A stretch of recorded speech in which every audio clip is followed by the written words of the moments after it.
अरे तो मोठा नेता आहे, मोठ्या नेत्याने छोट्या नेत्याला एकेरीच बोलायचं असतं. तुला माहिती नाही?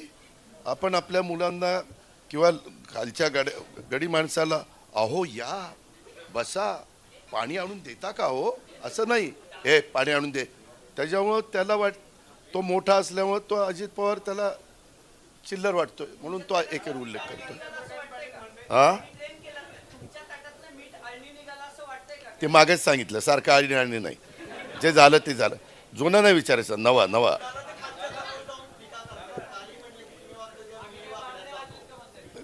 हे हो का, ह्यामध्ये काय बोलायचं त्यांना बोलू द्या. आम्हाला विकास करायचा आहे. आम्ही उत्तम जाहीरनामा दिलेला आहे.